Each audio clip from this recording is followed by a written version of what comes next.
మీ ఎలాంటి వ్యాపార ప్రకటనలకైనా వెంటనే మా ఛానల్ సంప్రదించండి. ప్రస్తుతం మనతో పాటు ప్రముఖ తంత్ర జ్యోతిష్యులు, జ్యోతిష రత్న, జ్యోతిష సామ్రాట్ చింతా రుక్మాన్ గదరావు గారు మనతో ఉన్నారు. గురువు గారితో మాట్లాడేద్దాం. నమస్కారం గురుగారు. మాతృదేవోభవ, పితృదేవోభవ, ఆచార్య దేవోభవ. ఓం నమో మాందేశ్వరాయ నమః. గురుగారు, 2025 డిసెంబర్కి చేరుకున్నాం. చూస్తూనే టైం చాలా తొందరగా అయిపోయింది. కాలంతో పాటు మనం కూడా వెళ్ళిపోతున్నాము. ఏళ్ళనాటి శైలిలో ఉన్నారు ప్రజెంట్ మేషరాశి వాళ్ళు. ఈ డిసెంబర్ మాసం మరి ఎండింగ్ ఎలా ఉంటుంది? తీపి జ్ఞాపకాలతో ఏమైనా ఎండ్ అవుతుందా? యాస్టీస్గానే ఇబ్బందికరంగా ఉంటుందా? ఏళ్ళనాటి శని ప్రభావం ఉంది కాబట్టి ఓవరాల్గా వీళ్ళు ఎలాంటి జాగ్రత్తలు తీసుకోవాలి? ఈ 2025 సంవత్సరం డిసెంబర్ మాసం మేషరాశి వాళ్ళకి ఎలా ఉందంటే, మన వాళ్ళు ఇంగ్లీషు సంవత్సరానికి బాగా అలవాటు పడ్డారు. వాళ్ళకు అనుగుణంగానే మనం మాస ఫలితాలు చెప్దాము. ఇంగ్లీష్ సంవత్సరంలో ఇది చివరి మాసం. ఈ మాసం వీళ్ళకి ఎలా ఉందో తెలుసుకునే ముందు ఈ రాశి యొక్క ప్రత్యేకత ఏదైనా ఉంటే మనం కొంత చెప్పుకుందాం. మేషము అంటే కాలపురుషుడికి మొదటి రాశి తల.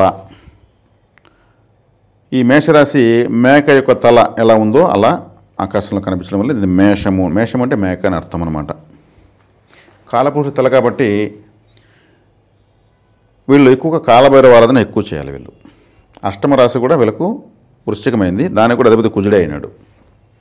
ఈ మేషరాశి వాళ్ళు ఎవరేం చెప్పినా నమ్మేస్తారు. దాన్ని చేసేదానికి డిసైడ్ అయిపోతారు. ఎవరేం చెప్పినా చేస్తుంటారు. ఈ మామూలుగా ఇప్పుడు మేక అనుకోండి, ఒకటి వెళ్ళిందంటే ఫస్ట్ దాని వెంట అన్నీ వెళ్ళిపోతాయి. కొండలు ఎక్కువ ఎక్కుతాయి. అవి ఎక్కినట్టు కొండలు, అవి గుట్టలు కొండలు అవి ఎక్కి తింటేనే వస్తాయి. అవి మామూలుగా ఎద్దులు ఆవులు అయితే ఫ్లాట్గా ఉండే ల్యాండ్స్ కొంతవరకు హైట్ ప్రదేశాలు ఎక్కుతాయి. కానీ ఈ మేకలు ఎక్కినట్టు ఏ ప్రపంచంలో ఏ జంతువు ఎక్కదు.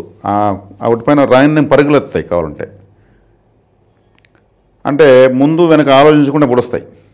మేషరాశులు కూడా అంతే, ముందు వెనక ఆలోచించరు, ఏమనుకుంటే చేస్తూ ఉంటారు. దాంట్లో నష్టాలు ఎక్కువ వస్తాయి వీళ్ళకు.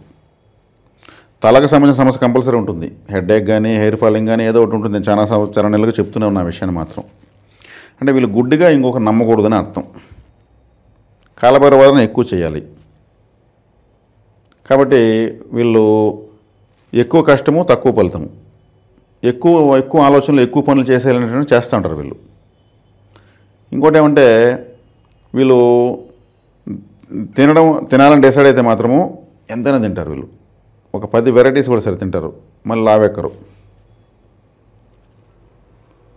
స్ట్రెంగ్త్ బాగుంటుంది వీళ్ళకు. కాబట్టి మంచి పరిజ్ఞానము, ఇంటెలిజెన్సు అన్నీ ఉంటాయి.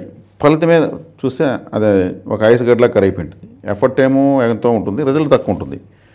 వీళ్ళ ఎఫర్ట్కి రిజల్ట్కి సంబంధం ఉండదు. గుడ్డిగా ఎక్కువ నమ్ముతారు. ఇక్కడే వీళ్ళు నష్టపోవడం కారణం. వీళ్ళ వల్ల వేరే వాళ్ళు ఖచ్చితంగా బెనిఫిట్ పొందుతారు. వీళ్ళు నమ్మించి వాళ్ళు బెనిఫిట్ పొందుతూనే ఉంటారు.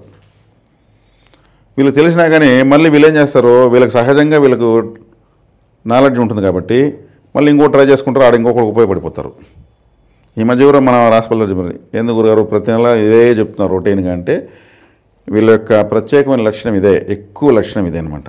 కాలభైరవ ఆరాధన చేయాలి. ఈ మాసం నేను ప్రత్యేకంగా చెప్తున్నది అంటే, కాలపురుషుడికి మొదటి రాశి వాళ్ళు కాలభైరవ ఆరాధన చేయడం వల్ల సక్సెస్కి దగ్గర అయిపోతారు. సక్సెస్ బాగా కొడతారు.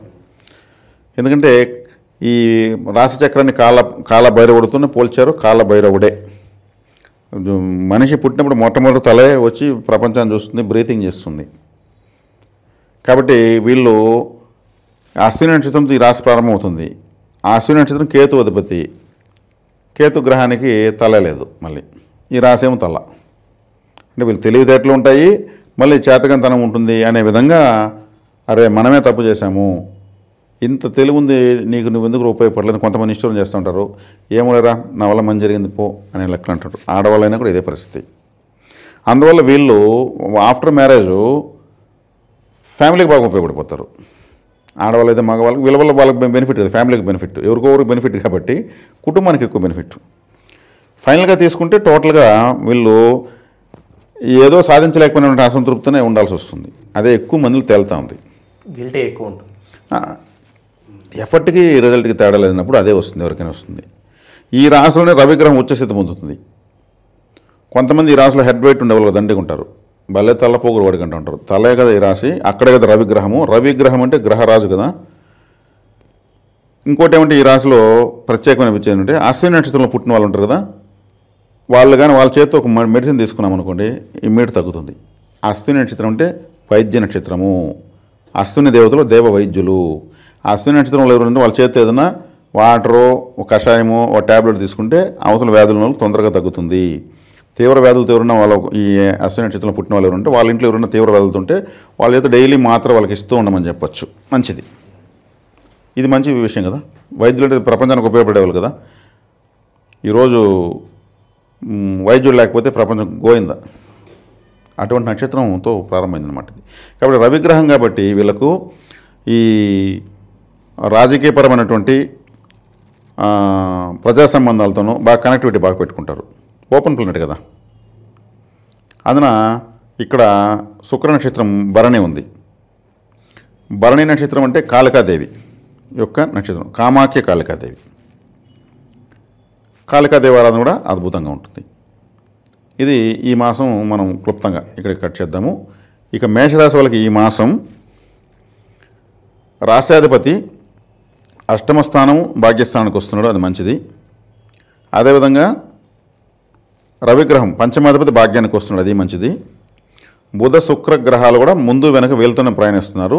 వాళ్ళను కూడా వీళ్ళే కంట్రోల్ చేస్తారు. రవి కుజులే కంట్రోల్ చేస్తారు. వాళ్ళ కంట్రోల్లోకి వెళ్తున్నారు కాబట్టి దానివల్ల మేము వర్రీగా అవసరం లేదు. ఇక వ్యయ స్థానంలో శనిగ్రహం ఉంది. వ్యయంలో శని ఉన్నప్పుడు నిద్ర సరిగ్గా ఉండదు, పడుకునే స్థానం కాబట్టి అక్కడ శనేశ్వరుడు బాధకాధిపతి వ్యయంలో పడ్డాడు, అది మంచిదే. కానీ ఏలినాటి శని ప్రభావం అంటున్నారు కదా. నాకు తెలిసి మనం అనుకున్నంత ప్రభావం ఏమీ లేదు. నిద్ర లేకపోవడము, ఆలోచనలు ఎక్కువ ఉండడము ఇట్లుంటుంది. ఏలినాటి శని లేకపోయినా వీళ్ళు పనిచేయడంలో పెద్ద హీరోలు. వీళ్ళు ఏలినాటి శని అడ్డం పెట్టుకుని వీళ్ళు కాలు తప్ప కూర్చునే వాళ్ళేం కాదు. దానివల్ల నిద్రాభంగం ఎక్కువ ఉంటుంది. దూర ప్రాంతం కాబట్టి, అంటే 12వ స్థానం కాబట్టి. లాభంలో రాహు సూపర్ బెనిఫిట్ వీళ్ళకు. ఈ లాభంలో రాహువు వీళ్ళకు ఇంకా కూడా మళ్ళీ 10వ ఇంట్లోకి రాహు వెళ్తాడు కాబట్టి రాహు వీళ్ళకి నెంబర్ 1 ఫేవర్గా ఉన్నాడు. ఏదో ఒకటి ఈ 2-3 సంవత్సరాల్లో రాహువు వీళ్ళకి గ్యారంటీగా లైఫ్ టైం అచీవ్మెంట్ ఇచ్చేసి వెళ్ళిపోతాడు. చాలా మెమరబుల్ గిఫ్ట్ ఇస్తాడు రాహు. ఇంకా తొందరలో ఒక 2-3 నెలల తర్వాత మన గురుగ్రహం 4వ ఇంట్లోకి వచ్చే స్థితిలోకి వస్తూ ఉంది. భాగ్యాధిపతి కేంద్రంలో వచ్చే స్థితి వస్తుంది కాబట్టి వేరే షార్ట్లీ మనకు తొందరలో మంచి శుభశకనాలు ఉన్నాయన్నమాట. కాబట్టి ఇక్కడ తీసుకుంటే గ్రహాలు బాగున్నట్లే. శనేశ్వరుడు వల్ల మాత్రము ఏదో ఒక అన్కంఫర్ట్, కసకస ఉండడము, నిద్ర రాకపోవడం ఉంటుంది. ఏలినాడు శని జన్మంలోకి శని వచ్చినప్పుడు ఎక్కువగా పరిగణలోకి తీసుకోమని నా అభిప్రాయం. ఇప్పుడు ఏదో శని ఏదో చేస్తున్నాడు, వీళ్ళని పొడిచి లేవదీసి ఉతికి ఆరేస్తున్నాడు, అదంతా ఏం లేదు. ప్రశాంతత పెట్టకుండా ఒక టార్చర్ ఉంటుంది. ధనపరంగా ఎలా ఉంటుంది ప్రస్తుతం? ధనపరంగా బాగానే ఉంటుంది. కాకపోతే వీళ్ళకేరా అంటే వీళ్ళ అవసరాలకు ఒకన్నా వేరే వాళ్ళ అవసరాలు ఎక్కువ తీరుస్తుంటారు కాబట్టి అక్కడ ఏదో ఒక లోటు కనిపిస్తూనే ఉంటుంది. అదే కదా చెప్తుంది, ఏదో సాధించలేకపోతున్నాం అనే లోటు వీళ్ళకు ఎప్పటికీ ఉంటుందని కదా. వీళ్ళకి కష్టం అంటే నిలబడే వాళ్ళు తక్కువ మంది ఉంటారంట. ప్రాపర్టీస్ కొనుక్కోవాలనుకుంటే ఎలా ఉంటుంది? ప్రాపర్టీస్ కొనుక్కుంటే వీళ్ళు వేరే వాళ్ళ పేరు రాయాలి. వీళ్ళది అంటే వీళ్ళది కాదు. వేరే వాళ్ళ పేరు రాస్తే గ్రోత్ ఉంటుంది, వీళ్ళ పేరు తీస్తే గ్రోత్ ఉండదు. అది అమ్మేశారనుకోండి వారానికంతా డబుల్ రేట్ అవుతుంది. నా దగ్గర ఉన్న రోజులు అది రేట్ లేదు, నేను అమ్మిన తర్వాత నెలకంతా అది మంచి రేటు పోయింది అంటారు. అటువంటిప్పుడు వీళ్ళకి నమ్మకస్తులతో రాయాల. పెండ్లి కాలేదంటే ఇంట్లో తల్లిదండ్రుల పేరుతో రాయాలి, పెండ్లి అయితే భార్య పేరుతో రాయాలి. అప్పుడు గ్రోత్ ఉంటుంది. మేషరాశి వాళ్ళు ఇది నాదే అని అంటే అది వాళ్ళది కాదు, ఇంకొకరి పేరు పెట్టుకోవాలి వీళ్ళు. అందుకే మేషరాశిలో గొప్ప సైకిల్లో చాలామంది బినామీలు పెట్టుకుంటారు. వాళ్ళ పేరు చేసుకున్న రోజులు వాళ్ళకి సక్సెస్ ఉంటుంది. అది గమనించి వాళ్ళ నమ్మకస్తులు పెట్టుకుంటారు. ఇది లైఫ్ టైం సొల్యూషన్ ఇది. కాబట్టి ఇప్పుడు గ్రహస్థితిలో ఇతనికి కొంచెం రాహు బాగా సపోర్ట్గా ఉన్నాడు. రాహు సపోర్ట్గా ఉంటే ఇంకంతా వీళ్ళదే రాజ్యం. శనేశ్వరుడు వల్ల వీళ్ళకైతే అన్కంఫర్ట్ ఉంటుంది, కాసకాస నసనస ఉంటుంది. 10 నిద్రపోలు 12 నిద్రపోతారు, అంతే తేడా. ఆ ఇంపాక్ట్ ఏమన్నా ఈ వైవాహిక జీవితం మీద ఏమన్నా పడుతుంది? ఫ్యామిలీ డిస్టర్బెన్సెస్ పరంగా ఏమన్నా? వీళ్ళకు చెప్పాను కదా, కొంతమందికి ఒక్కోసారి హెడ్ వెయిట్ లాగా కూడా మాట్లాడేస్తారని, అవి బాగా ప్రభావితం చూపించి అది ఇప్పుడు ఎవరిని లెక్క చేయని పరిస్థితి ప్రపంచం వెళ్ళిపోయింది. భర్తను భార్య లెక్క చేసే పరిస్థితుల్లో కనిపించలేదు, భార్యను భర్త లెక్క చేసే పరిస్థితుల్లో లేదు. ఎక్కువ మాట్లాడితే ఎక్కడికైనా వాళ్ళు మాట్లాడుతున్నారు, ఎక్కడికైనా దారితీస్తూ ఉంది. ఇంక మేషరాశి వాళ్ళు వచ్చారంటే రవి ఉచ్చస్థితి పొందడం వల్ల ఈ రాశికి ధీమా ఎక్కువ, ధైర్యం ఎక్కువ, నమ్మకం ఎక్కువ, టాలెంట్ ఎక్కువ, గుర్తింపు కావాలన్న తాపత్రయం ఎక్కువ. నాకు డబ్బు రాకపోతే పోతుంది, నేనంటే 10 మంది చెప్పుకుంటే చాలు, అనేటువంటి క్వాలిటీస్ ఎక్కువ ఉంటాయి. అంటే గుర్తింపు కోసం వాళ్ళు ఏమైనా చేస్తారు. అప్పుడేముంది, గుర్తింపు కోసం చేసినప్పుడు ఆదాయం లేకపోయినా పర్లేదు అనుకుంటారు కదా, గుర్తింపే ఆదాయం అనుకుంటారు కదా. ఇట్లా పలు కోణాల్లో నేను చెప్తున్నాము, ఇంకా వేరే విధంగా కూడా ఆలోచన చూస్తే పలు కోణాలు నష్టపోతారు. ఈ అక్రమ సంబంధాలు బయటపడి కూడా ఏమన్నా ఇబ్బందికర పరిస్థితులు ఉంటాయంటారా? ఇప్పుడైతే ఈ బాధ వాళ్ళకలేదు, ఎందుకంటే దానికి కారకుడు రాహు లాభంలో ఉన్నాడు. రాహు వ్యతిరేకంగా ఉన్నప్పుడు అట్లా ఇరికి తగిలిచ్చేస్తాడు. రాహు లాభంలో ఉన్నప్పుడు ఒకవేళ అట్ట వేదన ఉంటే దానివల్ల బెనిఫిట్ కూడా ఉంటుంది. వీళ్ళకి ఎవరైనా అటువంటి వాళ్ళు అటువంటి జాతకరీత్యా అటువంటి మరమరకలు ఉన్నప్పుడు వాళ్ళ దగ్గర బెనిఫిట్ ఉంటుంది, వాళ్ళు సపోర్ట్ చేస్తారు. కొంతమంది ఇల్లీగల్ కాంటాక్ట్స్లో కొంతమంది సపోర్ట్ చేస్తారు ఫైనాన్షియల్గా, మూడో కంటికి తెలియకుండా. రాహు లాభంలో ఉన్నాడు కాబట్టి, రాహు దానికి కారకుడు కాబట్టి దానివల్ల బెనిఫిట్స్ ఉంటాయని చెప్తున్నాను. అతను నేను చెప్పానసే పలానా అని చెప్పాడు, ఇవంతా మనం జాగ్రత్తగా చెప్పాలండి. ఎందుకంటే ఇక్కడ ఎంకరేజ్ చేయకూడదు. అసలు గురువుగారే చెప్పారు కదా, విశ్లేషణలో భాగంగా మనం చెప్తున్నాం, కానీ అది కరెక్ట్ కాదు. కానీ సమాజం మనం చెప్పకపోయినా బౌండరీలు 6లు స్టేడియాలు దాటి వెళ్ళిపోయినారు. ఇవి ఈ రోజుల్లో చాలా నార్మల్ కదా అంటున్నారు. జనరల్ అయిపోయింది. మామూలు లేడీస్ హాస్టల్లో అమ్మాయిలు అబ్బాయిలు కలిసి అట్లుంటేనే రూములు ఇచ్చేస్తున్నారు. మనకు హాస్టల్స్లో వాళ్ళు అబ్బాయిలు అమ్మాయిలు కలిసి ఉండొచ్చని ఇస్తున్నారు. హైదరాబాద్లో చెప్తున్నారు. మరి కో లివింగ్. మరి ఇంకేముంది, వాళ్ళ పేరెంట్స్ వస్తున్నారు, వాళ్ళకి కావాలని ఇస్తున్నారు, మాట్లాడుతున్నారు. నా అబ్బాయి నాతో కూడా ఒకే రూమ్లో ఉంటామని చెప్తున్నారు, ఆ అంకులు అంటున్నారు. ఇలా అంతా పోతూ ఉంది. అంతవరకు వెళ్ళిపోయారు. అది ఎక్కడో పోతూ ఉంది పరిస్థితి. ఇంకా దానిపైన మాట్లాడితే మనకు ఇంక రాశి ఫలితాల సమయంలో వేరే విషయం మాట్లాడాలి. కాబట్టి మేషరాశి వాళ్ళు ఈ రాహు బలం బాగుంది, రవి కుజ బలం బాగుంది, గురు బలం బాగానే ఉంది. గురువు 3వ ఇంటి ఉన్నాడు కాబట్టి సహకార స్థానం కాబట్టి కమ్యూనికేషన్స్ బాగానే ఉంటాయి. శని వల్ల ఇబ్బంది. శని ప్రశాంతత లేకుండా చేస్తాడు. ఎవరు ఏమనాల్సిన పనిలే, మనకు నిద్రే పట్టకపోతే చాలు, అది పెద్ద టార్చరు. నిద్ర స్థానంలో శని ఉన్నాడు. మనకు లేదంటే నిద్ర బాగా పట్టినా చుట్టుపక్కల పురుగులు కీచుకుని అరసనే అనుకో, ఈ పురుగులు గోలేంద్ర బాబు అనిపిస్తుంది. అట్లా ఏదో ఒకటి ప్రకృతిలో తయారవుతుంది వీళ్ళకు. లాభం తెచ్చే పెట్టుబడులు అంటే ఏమై ఉండొచ్చు అంటారు ప్రస్తుతానికి? వీళ్ళు మల్టీ టాలెంటెడ్ అండి. వీళ్ళు ఇప్పుడు పలానా పని చేస్తారనేసి మనం నిర్ధారించి చెప్పడానికి లేదు. వీళ్ళకి ఏం ఆలోచన వస్తే అది చేస్తారు. ఏం ఆలోచన వస్తే దాన్ని చేస్తారు, చేసి దాని కథ ఏమో చూస్తారు వీళ్ళు. అంటే ఇది చరరాశి అంటే ఏమి, కదులుతూనే ఉంటుంది. వీళ్ళ నిర్ణయాలు మారుతూనే ఉంటాయి. వీళ్ళు గుడ్డిగా అందరూ నమ్ముతారని చెప్పాను కదా. ఎందుకు నమ్మాలి?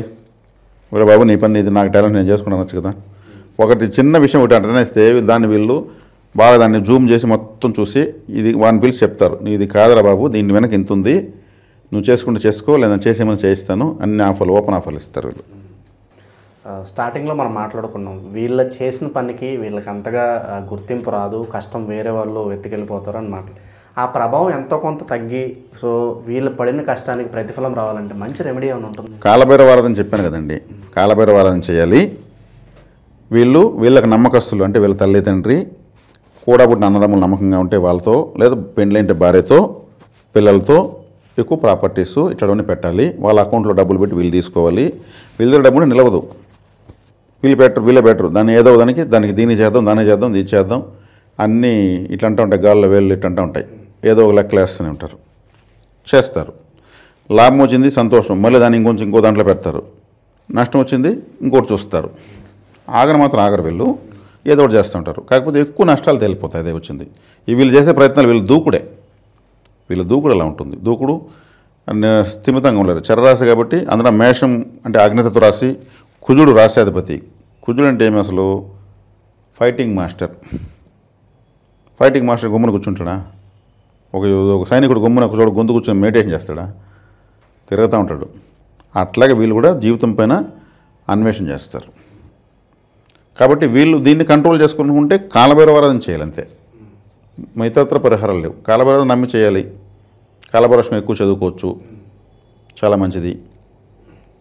ఇక ప్రస్తుతానికైతే 7 లక్షల్లో ఉన్నారు. లాంగ్ టర్మ్లో ఆ ప్రభావం ఎంతో కొంత తగ్గించుకోవడానికి బెస్ట్ పరిహారం అంటే ఏంటంటే, కాలభైరవుడు యొక్క శిష్యుడే శనేశ్వరుడు. శనేశ్వరుడు ఒక గురువు ఉన్నాడు, ఆయనే కాలభైరవుడు. కాలభైరవారాధన చేస్తే వాళ్ళ గురువు దగ్గరికి పోతే ఈయన పని చేస్తాడా? పని చేయడు. అదే ముడిపడి ఉండేది. కాలపురుడికి మొదటి రాశి, కాలపురుడు అంటే కాలభైరవుడు. కాబట్టి సృష్టికర్త బ్రహ్మే ఆయన ముందర తల వంచాడు. శనేశ్వరుడు అనుగ్రహిస్తాడు. కాబట్టి భైరవారాధన విశేషంగా చేసుకోవాలి. Simple, very short cut method ఇది. ఓవరాల్గా మేషరాశి వారి పరిస్థితి ఈ డిసెంబర్ మాసం ఏ విధంగా ఉంటుంది, శని ప్రభావం తగ్గడానికి అద్భుతమైన రెమెడీ కూడా తెలియజేశారు. ధన్యవాదాలు. ధన్యవాదాలు.